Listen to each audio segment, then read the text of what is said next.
Welcome back to Ajnachal Daily Current Affairs series, and today we will discuss about the combined current affairs for 28th and 29th of November. So here the question number 1 is on your screen. As per the National Family and Health Survey NFHS 5, there are how many women for 1000 men in the country in 2019-20? The correct answer here is option number C.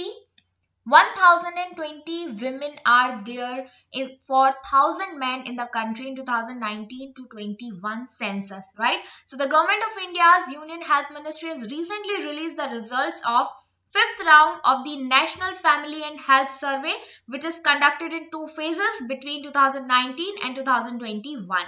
So इस सर्वे के according अब हमारे भारत में 1020 women है for 1000 men, यानी कि जो rate है women का धीरे धीरे बढ़ रहा है और काफी अच्छा सेंसस हमें यहाँ पे देखने को मिल रहा है। साथ ही साथ total fertility TFR, total fertility rate जो है वो भी कम हो गई है, 2 पर आ गई है, जबकि टारगेट 2.1 का रखा गया था, लेकिन ये उससे भी कम यानी 2.0 पर आ गई है। काफी अच्छा ये डिसीजन है, काफी अच्छा आउटकम है, जिसे हम कह सकते हैं कि हमारे जो पॉपुलेशन पॉलिसी बनाने में आगे ये बहुत मदद करने वाला है सेंसस, राइट? बिकॉज अब जो पॉपुलेशन पॉलिसीज बनेंगी वो इस सेंसस को ध्यान में रखते हुए बनेंगी, क्योंकि हमें अब वुमेन एम्पावरमेंट के लिए जरूरत है, लेकिन विमेन का जो सेंसस है वो धीरे धीरे लेवल पर आ गया है, TFR भी काफी कम हो गया है, जिससे हमारे लिटरेसी रेट में अपने आप ही ग्रोथ होगी। और ये इस बात का प्रूफ है कि लिटरेसी रेट बढ़ रही है भारत में, तभी हमारा TFR धीरे धीरे कम हुआ है, राइट? चलिए बढ़ते हैं अगले क्वेश्चन की ओर। Pakistan has permitted India to transport 50,000 tons of wheat and life saving medicine to which country? The answer is option number C, Afghanistan. तो गवर्नमेंट ऑफ पाकिस्तान ने ऑफिशियली परमिशन दे दी है इंडिया को कि 50,000 टन्स ऑफ व्हीट और लाइफ सेविंग मेडिसिन को India से अफगानिस्तान तक transport किया जा सकता है वाघा लैंड बॉर्डर से, राइट? क्योंकि वाघा बॉर्डर जो है वो भारत और पाकिस्तान के बीच में है, और यहाँ से अगर हमें बाहर जाना है अफगानिस्तान की तरफ तो पाकिस्तान की परमिशन लेना पड़ता है। This permission comes as a goodwill gesture to Afghanistan, right? So India has offered to supply wheat and other essential items on humanitarian grounds to Afghanistan, लेकिन कोई भी फ्लाइट ऑपरेशन अफगानिस्तान की तरफ नहीं होगा। ये जो सप्लाई है वो it was not being carried out pending clearance from Pakistan, right?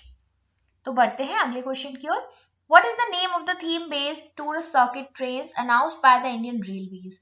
Theme based tourist circuit train चल रही है, काफी दिन पहले भी हमने इस पे डिस्कस किया था, जिसका नाम है भारत गौरव ट्रेन्स। भारत गौरव ट्रेन जो चलाई जाएंगी वो भारत में ऐसे टूरिस्ट स्पॉट्स पर लेकर जाएंगे जिनका कल्चरल या हिस्टोरिकल इंपॉर्टेंस है, भारत का गौरव है वो, राइट? तो मिनिस्ट्री ऑफ रेलवेज के जो यूनियन मिनिस्टर है अश्विनी वैष्णव जी, उन्होंने ये इन्फॉर्मेशन दी कि हमारी theme based circuit train tourism sector promote करेगा, ऑर्गेनाइज करेगा टूरिज्म डेस्टिनेशंस के लिए काफी सारे ट्रैवल्स को भारत गौरव ट्रेन्स के अंतर्गत। अगला क्वेश्चन हमारा है, the national brain research centre NBRC under the department of biotechnology that is DBT has launched world's first multimodal neuro imaging database called Swadesh. In which city is the DBT NBRC based? तो यहाँ पर फिलहाल question पूछा गया है कि department of biotechnology के अंतर्गत आने वाला नेशनल ब्रेन रिसर्च सेंटर कहाँ पर लोकेटेड है? तो इसका आंसर हमारा हो जाएगा गुड़गांव में, ठीक है? गुड़गांव में लोकेटेड है ये। गुड़गांव हरियाणा में आता है, लोकेटेड दिल्ली के पास में है। लोगों को लगता है कि दिल्ली में आता है गुड़गांव, लेकिन ऐसा नहीं है, ये हरियाणा में आता है, जिस तरीके से नोएडा यूपी में आता है, लेकिन हमें लगता है कि दिल्ली का ही इंडस्ट्रियल रीजन है, राइट? तो आपको ये लोकेशन में भी क्लियर रहना है। दूसरा क्वेश्चन यहाँ से बनाया जा सकता है कि वर्ल्ड का पहला multi modal neuro imaging database है, उसका नाम क्या है? तो उसका नाम है स्वदेश, ठीक है? ये दोनों चीजें आपको याद रखनी होंगी। ये जो न्यूरो इमेजिंग बिग डेटा है ये बेसिकली काफी सारी चीजों पर फोकस करेगा, जैसे न्यूरो डीजेनरेटिव डिसऑर्डर्स पे फोकस करेगा, psychiatric disorder, developmental disorder, healthy कैसे रख सकते हैं हम न्यूरो सेल्स को, ब्रेन को, इन सारी चीजों पर फोकस करेगा। और इन पे फोकस करने के लिए 4 स्टेप्स यहाँ पर फॉलो की जाएंगी। सबसे पहला है आइडेंटिफिकेशन ऑफ डेटा सोर्सेस, जो कि multi modal, multi scale, multi population, multi format data के फॉर्म में किया जाएगा। इसमें क्या करेंगे, डेटा को एक्यूमुलेट करेंगे, क्वालिटी चेक के साथ इकट्ठा करेंगे डेटा कि किस तरीके से चीजें हो रही हैं। उसके बाद उस डेटा को ट्रांसफॉर्म किया जाएगा क्लीनिंग और एनोटेशन के साथ। डेटा को इंटीग्रेट करना पड़ेगा, एग्रीगेट करना पड़ेगा और फिर रिप्रेजेंट करना पड़ेगा कि किस तरीके से हम आगे काम कर सकते हैं इस पर। फिर डेटा एनालिटिक्स, जिसमें कस्टमाइजेशन होगा कंप्यूटेशनल पाइपलाइन के थ्रू। फिर है एवोल्यूशन, जिसमें इंटरप्रिटेशन प्रोसेस होगी, राइट। तो इस तरीके से बिग डेटा मैनेजमेंट होगा। और फिर डिसीज को क्लासिफाई करके काफी सारे प्लॉजिबल बायोमेकर्स के द्वारा उसकी स्टैटिस्टिकल सिग्निफिकेंस को समझ के विजुअलाइज किया जाएगा और काफी प्रोसेस को अप्लाई किया जाएगा, राइट। तो इस तरीके से पूरी प्रोसेस हमारी होने वाली है। अगला क्वेश्चन है question number 5। Where was the 20th meeting of Shanghai Cooperation Organization Council of Heads of Government organized? तो SCO काफी इंपॉर्टेंट ऑर्गेनाइजेशन है इंटरनेशनल लेवल पर। इसकी जो 20th मीटिंग है ये हुई है नूर सुल्तान में। 20th SCO CHZ meeting was held in Noor Sultan in virtual format.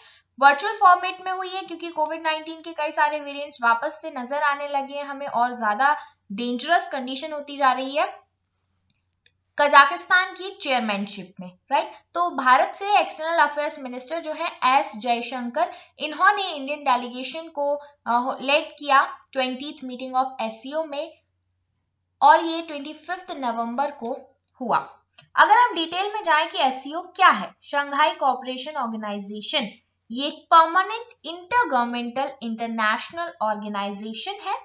It's a Eurasian political, economic and military organization aiming to maintain peace, security and stability in the region. कोई भी organisation बनाया जाता है उसके 3 main M होते हैं, political, economical और social, right. तो पीस एस्टेब्लिश करना मेनली हर एक ऑर्गेनाइजेशन का मेन टारगेट होता है।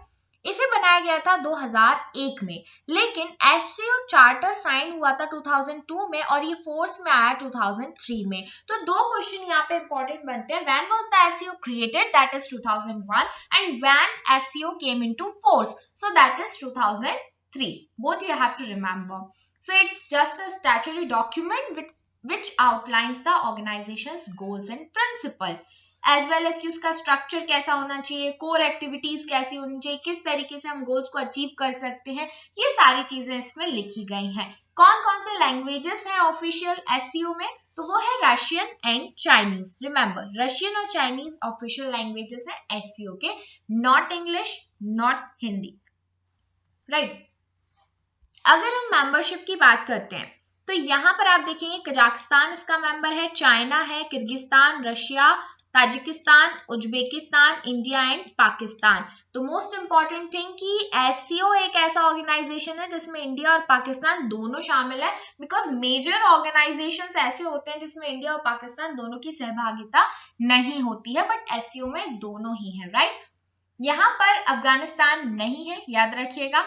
डायलॉग पार्टनर में अगर हम बात करें तो Azerbaijan, Armenia, Cambodia, Nepal, Turkey और श्रीलंका शामिल है, लेकिन ऑब्जर्वर स्टेट्स का दर्जा दिया गया है अफगानिस्तान, बेलारूस, ईरान और मंगोलिया को। ये तीनों ही पॉइंट्स आपको बहुत अच्छे से याद रखने होंगे। जब हमारे सामने एग्जाम में ऑप्शंस होते हैं तब हम भूल जाते हैं कि कौन सा मेंबर स्टेट था, कौन सा डायलॉग पार्टनर था और कौन सा ऑब्जर्वर स्टेट था, right. So you have to remember this. Let's come to the next question. What is the name given to the project launched by Indo-German Science and Technology Center to promote women researchers in joint research and development projects through lateral entry? यहाँ पर हमारा सही answer हो गया है option number C, वाइजर। वाइजर project launch किया गया है Indo German science and tech centre के द्वारा, ताकि विमेन रिसर्चर्स को रिसर्च एंड डेवलपमेंट प्रोजेक्ट में प्रमोट किया जा सके लेटरल एंट्री के थ्रू, वो फील्ड ऑफ रिसर्च में आगे आए, विमेन का इन्वॉल्वमेंट इंश्योर कराने के लिए प्रोग्राम लॉन्च किया है। वाइजर का फुल फॉर्म है women's involvement in science and engineering research, that is wiser. तो ये encourage करेगा women researchers को, right? आइए बढ़ते हैं अगले क्वेश्चन की ओर. Next question, when is the national organ donation day observed in India? National organ donation day observe किया जाता है हर साल 27 नवंबर को, 27 नवंबर को. पास्ट 10 ईयर से यानी 2011 से ये कंटिन्यूसली किया जा रहा है सेलिब्रेट. अगला क्वेश्चन है, who is the author of the book titled contested lands India China and the boundary dispute? The correct answer is option number D, Maroof Raza. Maroof Raza जो कि रिटायर्ड इंडियन आर्मी ऑफिसर हैं, इन्होंने अपनी बुक लिखी है contested lands India China and the boundary dispute, right?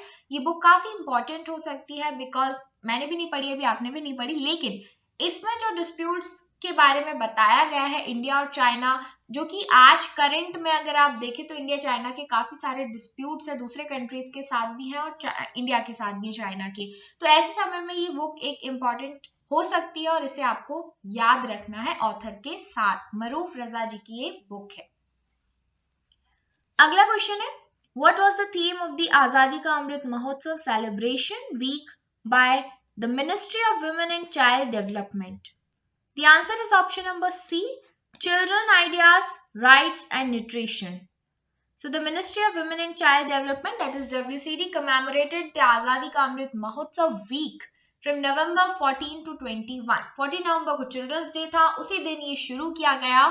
Children ideas, rights and nutrition, ये एक week का इवेंट रहा.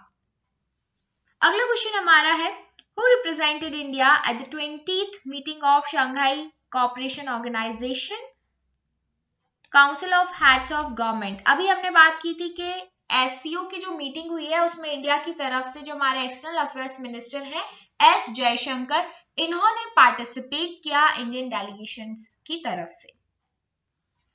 अगला question, which term has been chosen as the word of the year by Collins Dictionary? 2021 के लिए word of the year choose किया गया है एनएफटी को. What is NFT? So NFT is a short form और acronym for non fungible token. Non fungible token का मतलब होता है, यहाँ पर नॉन फंजिबल टोकन का मतलब है unique digital certificate which is registered in a blockchain that is used to record the ownership of an asset such as artwork or a collectible. Means ये जो ब्लॉकचेन टेक्नोलॉजी चल रही है जिसमें हमारे जो जितने भी बिटकॉइंस या क्रिप्टो करेंसी हैं, तो उसके लिए एक यूनिक डिजिटल सर्टिफिकेट होता है जो कि रजिस्टर कराया जाता है ब्लॉकचेन में, और इसी बेसिस पे ओनरशिप की पहचान होती है. क्योंकि जो हमारी क्रिप्टो करेंसी है उसमें एग्जैक्टली पता नहीं चलता कि फर्स्ट पार्टी कौन है, सेकंड पार्टी कौन है, कौन सेंडर है, कौन रिसीवर है. तो ये टोटल एक कोडिंग के फॉर्म में होता है, that is known as non fungible token, जिसमें कोई भी आइडेंटिटी रिवील नहीं होगी लेकिन एक पर्टिकुलर यूनिक आइडेंटिफिकेशन होगा जिससे उसकी पहचान हो सकती है, राइट? नेक्स्ट क्वेश्चन है हमारा, name the Sweden's politician who was recently appointed as the first female prime minister of the country but resigned in few hours. The answer is option number C, Magdalena Andersson. ये पहली women female prime minister थी, पहली women prime minister कहाँ की? Sweden की. 24 नवंबर को ये prime minister बनी और अपने प्राइम मिनिस्टर बनने के कुछ ही घंटों बाद, अपॉइंटमेंट के कुछ ही घंटों बाद इन्होंने अपने पद से इस्तीफा दे दिया, रिजाइन कर दिया. So you have to remember the name Magdalena Andersson. Here's the next question, who has been appointed as the new president of Interpol?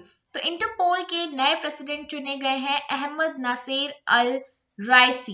Remember ये यूएई से बिलोंग करते हैं और ये नए प्रेसिडेंट बने हैं इंटरपोल के.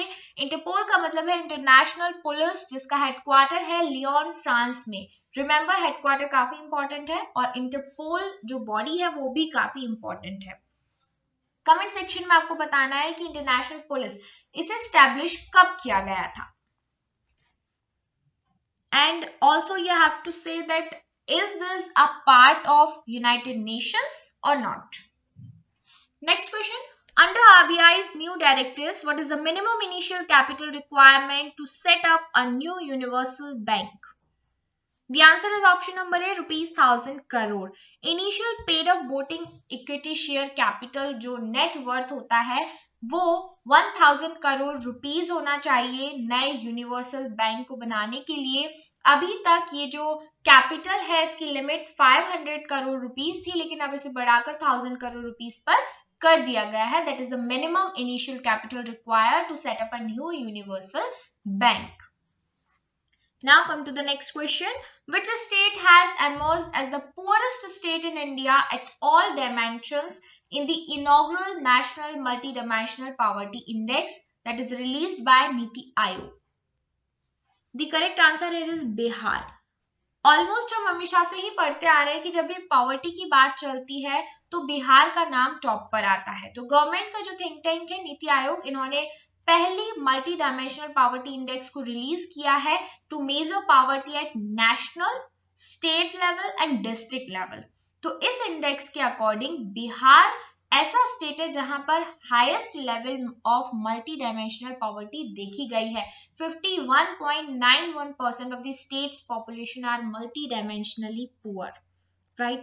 So this is all about today. Thank you so much guys and stay connected with Edunatural.